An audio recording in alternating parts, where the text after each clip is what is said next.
মালদহের হরিশ্চন্দ্রপুর থানার মোবারকপুর গ্রাম। এখানে 3 বিঘা জমি নিয়ে বিবাদ তৃণমূলের দুই গোষ্ঠীর। অভিযোগ, তৃণমূল কর্মী রহমান আলী জমি দখল করতে যায় তৃণমূলের কিষাণ ক্ষেত মজদুর সেলের রাজ্য কমিটির সদস্য সালমি খাতুন এবং দলের নেতা সালাম শেখ। জমি দখলে বাধা দেন রহমানের মা।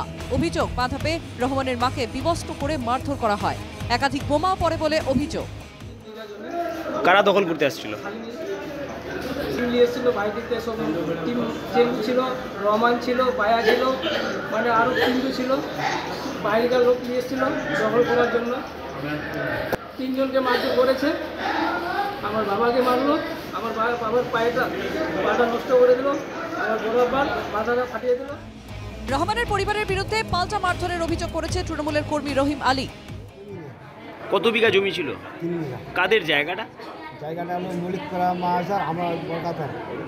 আচ্ছা, তবে এই ব্যাপারে হলো ঘুরে ফাঁসা হলো।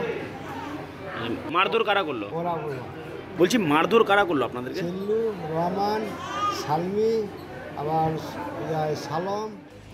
তৃণমূলের দুই গোষ্ঠী সংঘর্ষে আহত 3। এর মধ্যে রহিম আলী এবং তার স্ত্রী দাদার অবস্থা গুরুতর। সকলেই হরিশ্চন্দ্রপুর গ্রামীণ হাসপাতালে চিকিৎসাধীন। ঘটনার জেরে মোবারকপুর গ্রামে রয়েছে উত্তেজনা। হরিশ্চন্দ্রপুর থানায় অভিযোগ দায়ের করেছে রহিম। তৃণমূল রাজ্য জুড়ে লুটপাটের রাজনীতি করছে। এই সরকারের আমলে কেউই সুরক্ষিত নয়, কটাক্ষ বিজেপি। জমি দখলের ক্ষেত্রে এক পক্ষ তৃণমূল, অপর পক্ষ তৃণমূল, তো স্বাভাবিক কথা, এদের টাকা চাই শুধু।